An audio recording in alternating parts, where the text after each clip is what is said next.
मुख्यमंत्री पुष्कर सिंह धामी ने एक्स पर बदला अपना बायो, जोड़ा मोदी का परिवार लालू यादव के परिवार नहीं वाले तंज पर बीजेपी ने किया पलटवार।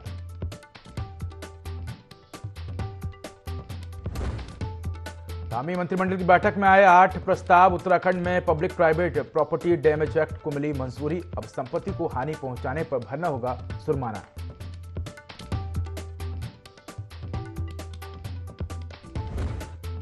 हरिद्वार दौरे पर है मुख्यमंत्री पुष्कर सिंह धामी। लक्सर और हरिद्वार में लाभार्थी सम्मेलन में हुए शामिल है। केंद्र और राज्य सरकार की योजनाओं के लाभार्थियों को किया सम्मानित।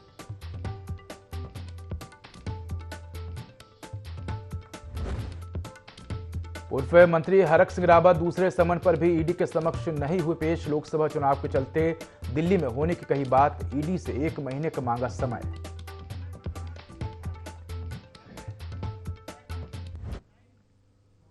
नमस्कार, मैं उदय। देवभूमि लाइव में आपका स्वागत है। बुलेटिन की शुरुआत करेंगे तमाम बड़ी खबरों के साथ। तो सीधा रुख करते हैं मंगलोर का, जहां सीएम धामी लाभार्थी सम्मान समारोह में शामिल होने पहुंचे हैं। आपको बता दें कि इस दौरान सीएम धामी ने लाभार्थियों से संवाद भी किया।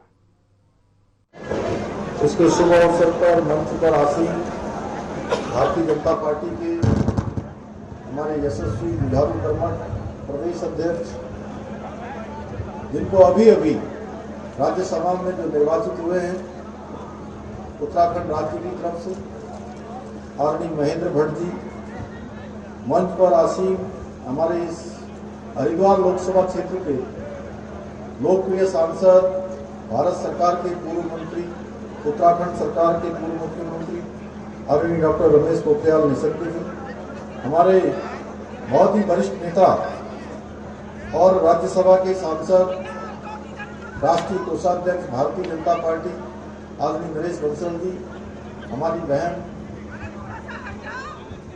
उत्तराखंड से राज्यसभा की सांसद आदरणीय डॉक्टर कल्पना सैनी जी,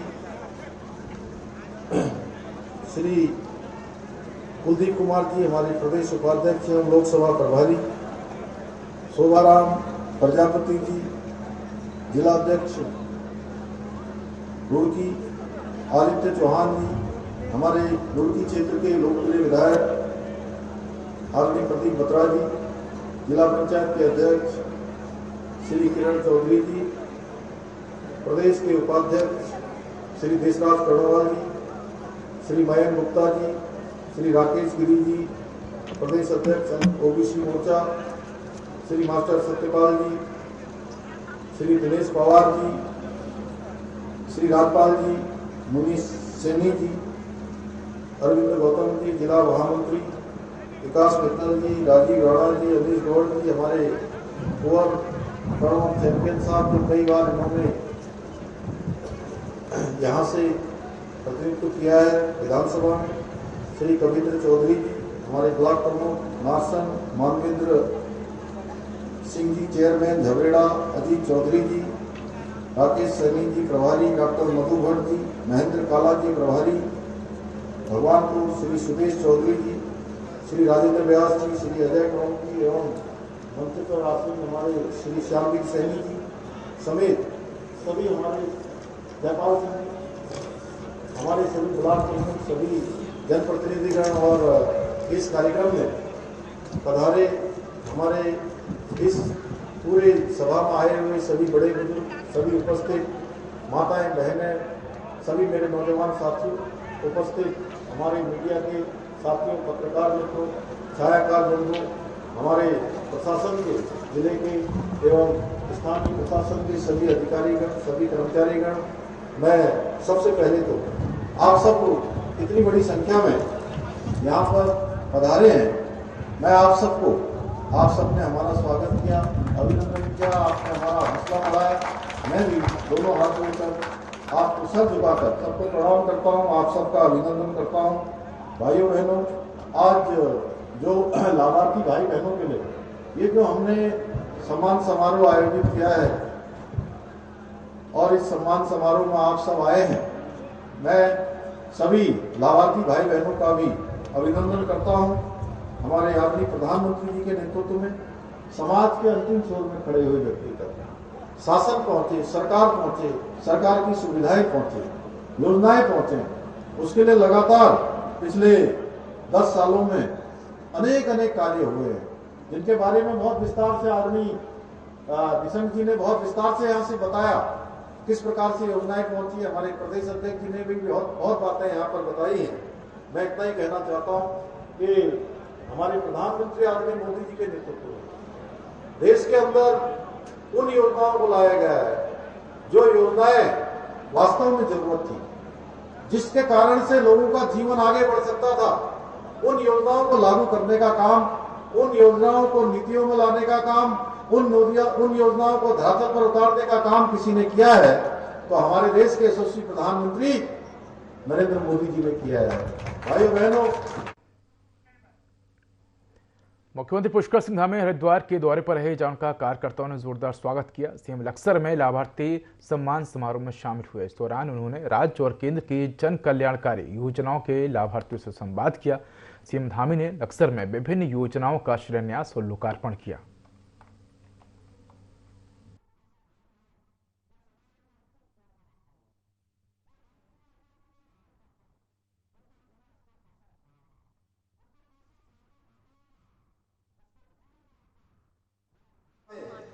किसी गरीबी, किसी की जाति देखी तो एक ही जाति देखी और वो जाति है गरीब जाति। उसके लिए माननीय प्रधानमंत्री मोदी जी ने काम किया।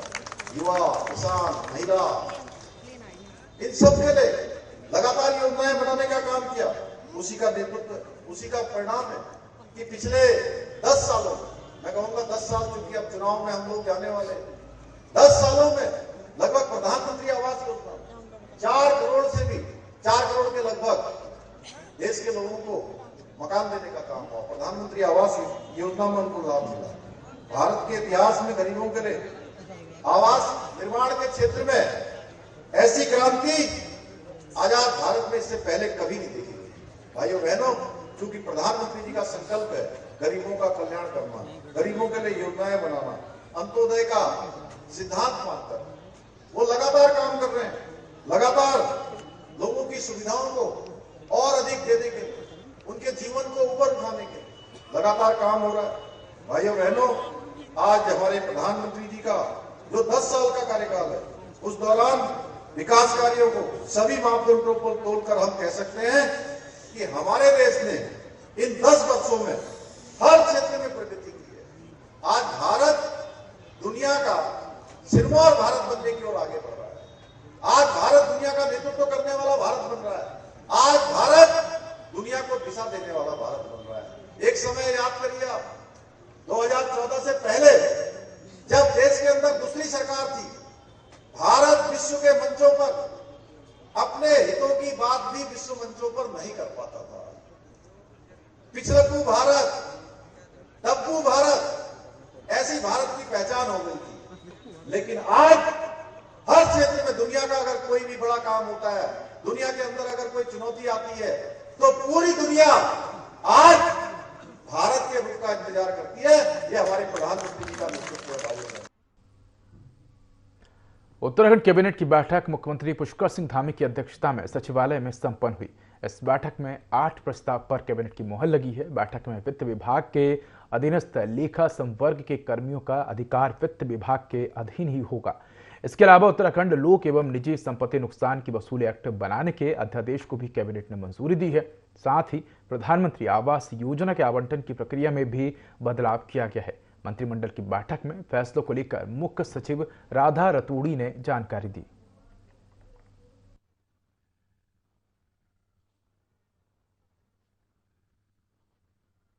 प्रधानमंत्री आवास योजना शहरी क्षेत्र के लिए जो है, उसके अंतर्गत स्वीकृत परियोजनाओं में प्रति आवासीय इकाई का मूल्य 6 लाख है। इसमें केंद्र सरकार द्वारा 1.5 लाख और राज्य सरकार द्वारा 1 लाख का अंशदान दिया जाता है। शेष 3.50 लाख की धनराशि लाभार्थी द्वारा वहन की जाती है। उक्त परियोजना के लाभार्थी निम्न आय वर्ग के हैं। उक्त के दृष्टिगत राज्यांश में संशोधन के साथ साथ VGF प्रदान किए जाने का प्रस्ताव किया गया है। प्रस्तुत प्रस्ताव के अनुसार प्रधानमंत्री आवास योजना के अंतर्गत राज्यांश 1 लाख के स्थान पर 1.5 लाख किया जाना प्रस्तावित है। लोकसभा चुनाव को लेकर भाजपा की तैयारियां जोरों से चल रही है। बता दें कि भाजपा ने लोकसभा चुनाव को लेकर टिहरी, अल्मोड़ा और नैनीताल सहित 3 सीटों पर प्रत्याशियों की घोषणा कर दी है। वहीं अभी पौड़ी और हरिद्वार, इन 2 सीटों पर भाजपा ने अभी प्रत्याशियों की घोषणा नहीं की है। भाजपा प्रदेश प्रवक्ता वीरेंद्र बिष्ट का कहना है कि लोकसभा चुनाव में 3 प्रत्याशियों की घोषणा हो चुकी है और जल्द ही 2 प्रत्याशियों के नाम की लिस्ट भी जारी कर दी जाएगी। उन्होंने कहा कि लोकसभा चुनाव में भाजपा के तीनों प्रत्याशी भारी मतों के साथ जीत दर्ज करेंगे।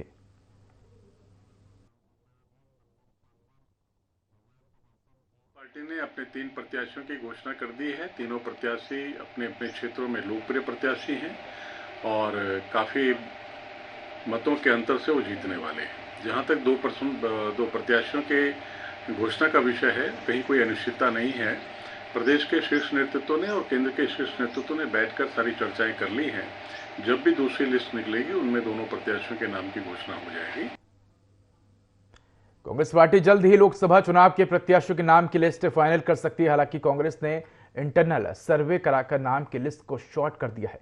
जहां पहले स्क्रीनिंग कमेटी के पास 40 उम्मीदवारों की सूची थी, तो वहीं अब मंथन करके लिस्ट को कांग्रेस पार्टी 15 से 16 उम्मीदवारों पर ले आई है। ऐसे में शनिवार को दिल्ली में स्क्रीनिंग कमेटी की बैठक टलने के बाद 6 मार्च को ये बैठक होने जा रही है।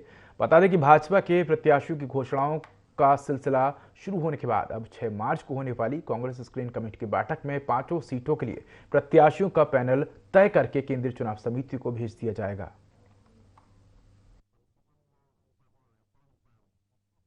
क्या है, 40 को हम लोग लगभग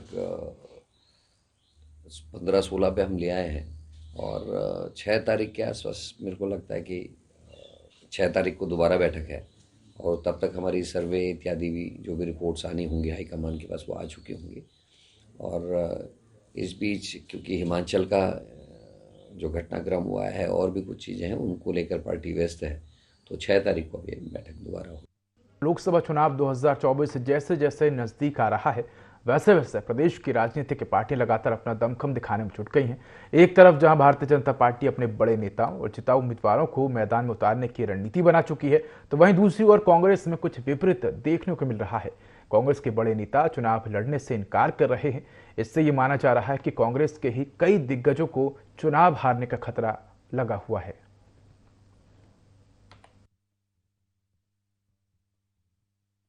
कहते कहते थक गया हूं। मैं प्रीतम सिंह चुनाव लड़ने से नहीं डरता, लेकिन मैं आपको कहते कहते थक गया हूं कि मैं चुनाव नहीं लड़ रहा हूं। अध्यक्ष जी भी अगर कह रहे हैं तो मैं अध्यक्ष जी से कहना चाहता हूं, भाई जिस व्यक्ति के लिए आपने व्यू रचना की, भाई चक्रव्यूह अर्जुन तोड़ते थे कि नहीं तोड़ते थे? अभिमन्यु अपरिपक्व थे तो चक्रव्यूह तोड़ते हुए जिस तरीके से उनकी मृत्यु हुई आप सबके सामने। देखिए, अध्यक्ष जी ने जिस प्रत्याशी के लिए सारी व्यू रचना की है तो उसको वो लड़ाएंगे तो ज्यादा बेहतर रहेगा। देखिए, सोनिया जी, राहुल जी जब इस बात को कहेंगे तो मैं अपनी बात कहूंगा, बहुत सारी बातें मैं उनसे कहूंगा। जब कहूंगा तो मैं समझता हूं कि मेरा राष्ट्रीय नेतृत्व भी जो है निश्चित रूप से जो प्रीतम सिंह की बातें सुनेगा तो वो भी कहेंगे कि हाँ, प्रीतम सिंह अपनी जगह से। देखिए, कांग्रेस आंतरिक द्वंद्व से घिरी हुई है और इस बार तो बहाना भी है कि मोदी के सामने टिकने का किसी को नैतिक साहस ही नहीं है। इसलिए पहली बार हो रहा है इतनी बड़ी राष्ट्रीय पार्टी के जो बड़े नेता चुनाव लड़ने से मना कर रहे हैं और स्थिति यहाँ तक आ गई कि अब जो उनके सहयोगी दल हैं, अब पहले कांग्रेस सहयोगी दल सीट छोड़ती थी, अब स्थिति उल्टी हो गई, अब सहयोगी दल कांग्रेस सीट छोड़ रहे हैं। और क्योंकि कांग्रेस आंतरिक द्वंद्व इतना भारी है कि मुझे नहीं लगता कि कांग्रेस कहीं टिक पाएगी और हम लोकसभा की 5 सीटों पर प्रचंड बहुमत से जीत हासिल करेंगे। जिस व्यक्ति को, जो कांग्रेस का आदमी है, उसको हाईकमान चुनाव लड़ने के लिए कहेगा, वो व्यक्ति चुनाव लड़े। लोकसभा चुनाव से पहले भाजपा ने सोशल मीडिया में एक विशेष अभियान शुरू कर दिया है। भाजपा के कई दिग्गजों ने मोदी का परिवार एक्स पर लिखकर अपनी प्रोफाइल में जोड़ दिया है। मुख्यमंत्री पुष्कर सिंह धामी ने भी अपने एक्स हैंडल पर खुद के नाम के आगे मोदी का परिवार जोड़ दिया है। सीएम पुष्कर सिंह धामी ने मोदी का परिवार कैंपेन में बढ़ चढ़कर हिस्सा लेते हुए अपनी एक्स प्रोफाइल में मोदी का परिवार जोड़ते हुए पार्टी में एकजुटता और फिर से भाजपा की सरकार बनने का संदेश जनता को दिया है।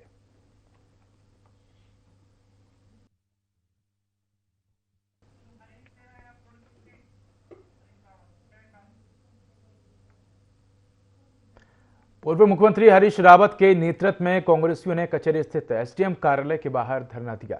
इस दौरान पूर्व मुख्यमंत्री हरीश रावत ने कहा कि प्रदेश में लोगों का राशन कार्ड तक बनवाना दूभर हो गया है।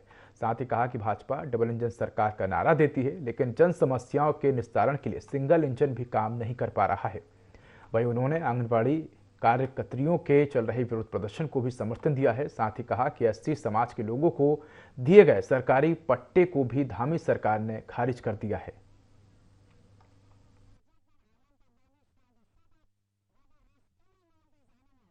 हमारे यहाँ लेडीज़ के जो है नए जो कार्ड बनने थे वो बिल्कुल नहीं बन पा रहे हैं। उन्हें जो फ्री में जो अनाज मिलना था वो नहीं मिल पा रहा है। डबल इंजन की सरकार जो कह रही है हम लाखों करोड़ अनाज जो है फ्री में मुफ्त में बांट रहे हैं और कार्ड धारकों को दे रहे हैं, बीपीएल कार्ड धारकों को, वो यहाँ पे नहीं मिल रहा है। आप देख सकते हैं बहुत सारी लेडीज़ यहाँ पे आई हुई हैं जो अपनी शिकायत लेकर आई हैं। उन्हीं के कहने पर आज हमारे पूर्व मुख्यमंत्री माननीय श्री हरीश रावत जी यहाँ धरने में पहुँचे हैं और उनकी मांगों को भरपूर तरीके से यहाँ पर उठाया जाएगा और उनकी मांगे मंजूर कराने के लिए सीएम धामी साहब से और भाजपा की जो मोदी सरकार जो डबल इंजन की सरकार है तो उन्हें जगाने का कार्यक्रम किया गया। भोजन माताएं, महिला समाख्या, महिला स्वयं सहायता समूह, ये उत्तराखंड की नारी शक्ति के प्रतीक हैं और उनके मजबूत स्तंभ हैं और इनको जिस तरीके से सड़कों पर उतरने के लिए मजबूर किया जा रहा है, इनकी मानदेय की मांगे नहीं बल्कि कुछ सुविधाएं जो हम इनको दे करके गए थे, जिसमें टेक होम राशन के से लेकर के और बहुत सारी व्यवस्थाएं करके गए थे, कोर्स बना करके गए थे,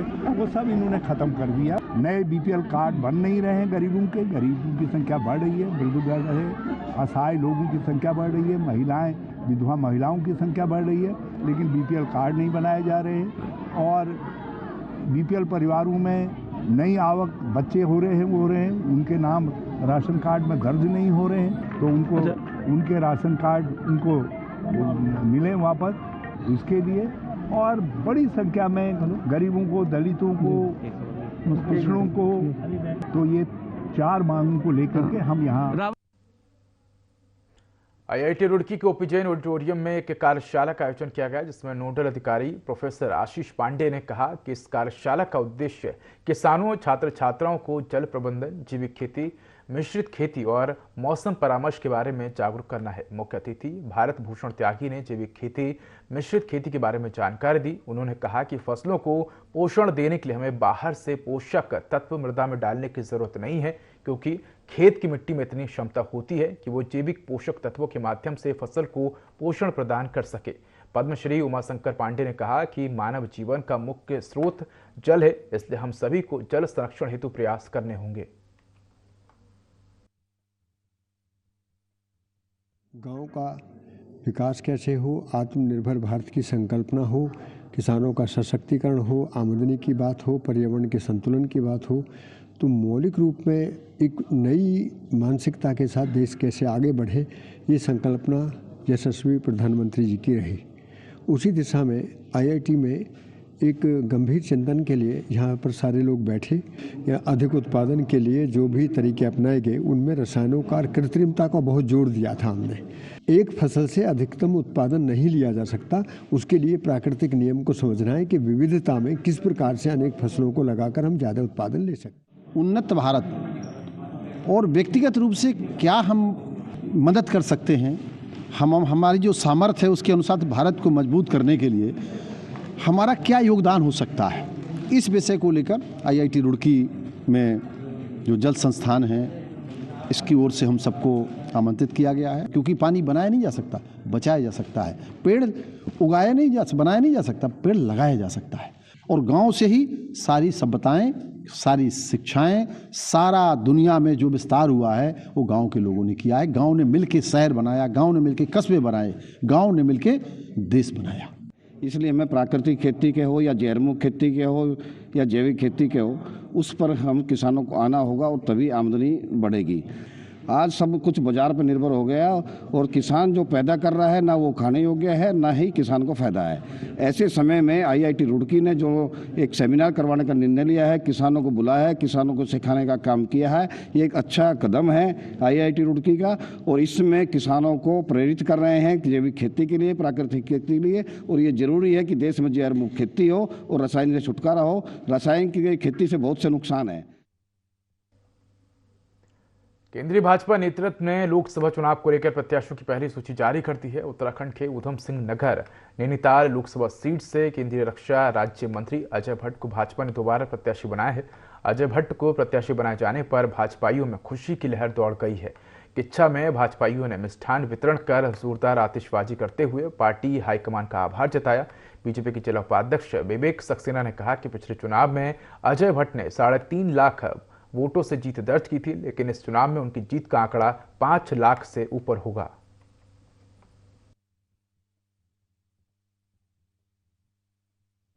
हम प्रदेश नेतृत्व का बहुत बहुत धन्यवाद करते हैं, जिन्होंने माननीय अजय भट्ट पूर्व सांसद थे, जो सबके बीच में हमेशा उपलब्ध रहते हैं, सबके सुख दुख में हमेशा काम आते हैं और 108 की तरह जब भी बुलाओ हाजिर रहते हैं।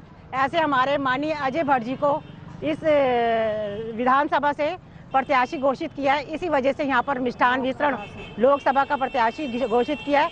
इसी वजह से सब महिला मोर्चा और सब लोग बहुत ही खुश हैं और प्रसन्न हैं। सब ने मिष्ठान वितरण किया है और आतिशबाजी किया है। इस वजह से हम प्रदेश नेतृत्व के बहुत ही आभारी हैं। सांसद रक्षा राज्य मंत्री आदरणीय अजय भट्ट जी को पुनः दोबारा नैनीताल लोकसभा सीट से प्रत्याशी घोषित करने पर आज यहाँ पर भारतीय जनता पार्टी कार्यकर्ताओं ने यहाँ पर मिष्ठान वितरित कर खुशी जाहिर की है और हमने कार्यकर्ताओं ने ठान लिया है कि नैनीताल लोकसभा सीट जो है 5 लाख वोटों से अधिक जीतकर देश के यशस्वी प्रधानमंत्री नरेंद्र मोदी जी की झोली में ये सीट डालना है। जन जन के नेता हमारे लोकप्रिय सांसद जो सर्वश्रेष्ठ सांसदों में एक हैं, उनको पुनः इस लोकसभा से भारतीय जनता पार्टी ने प्रत्याशी बनाया है, जिसके लिए मैं आदरणीय अजय भट्ट जी को बधाई देता हूं सभी कार्यकर्ताओं की तरफ से।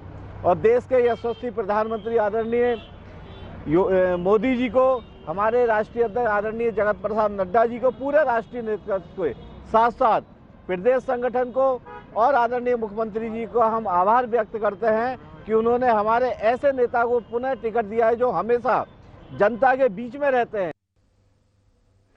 कोटद्वार के सने क्षेत्र में विधानसभा अध्यक्ष रितु खंडूरी भूषण ने 3 करोड़ 69 लाख की लागत से बन रही 3 पुलियाओं का भूमि पूजन कर शिलान्यास किया।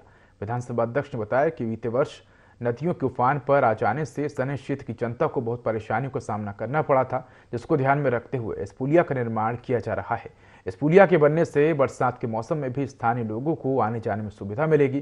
साथ ही खो नदी पर सुरक्षा दीवार का कार्य भी हम जल्द शुरू करने जा रहे हैं, जिसके काम के लिए सरकार से राशि आवंटित हो गई है।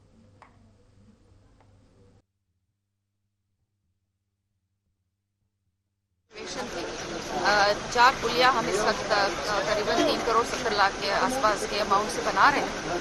मैं सरकार का और माननीय मुख्यमंत्री जी का भी आभार व्यक्त करना चाहती हूँ कि इस क्षेत्र में इसकी ज़रूरत थी, बहुत ज़्यादा आवश्यकता थी, तो उनका आभार व्यक्त करना चाहती हूँ कि मालनपुर जो कि 26 करोड़ 75 लाख का और ये जो 3 करोड़ 70 लाख के लगभग का जो कार्य उन्होंने हमारे क्षेत्र को दिया है, मैं उनको भी धन्यवाद देती हूँ। उत्तरकाशी जिले में बीते 3 दिनों से लगातार रुक रुक कर बारिश और बर्फबारी का दौर जारी है, जिससे भटवाड़ी ब्लॉक के सुकी टॉप, झाला, जसपुर, मुखवा, धराली, हरसिल और गंगोत्री यमुनोत्री में लगातार बर्फबारी जारी है। अब तक 3 फुट तक बर्फ गिर चुकी है, जिससे गंगोत्री राष्ट्रीय राजमार्ग जोखिम भरा हो गया है। वहीं भटवाड़ी में आगे छोटे या बड़े वाहनों को जाने नहीं दिया जा रहा है। बीआरओ की टीम सहित 60 मजदूर, 2 जेसीबी, 1 पोकलैंड गंगोत्री राष्ट्रीय राजमार्ग पर कार्यरत है। उत्तरकाशी जिले में अभी भी 4 ग्रामीण मार्ग पूरी तरह से बंद है और कई जगह बिजली आपूर्ति भी पूरी तरह से ठप है।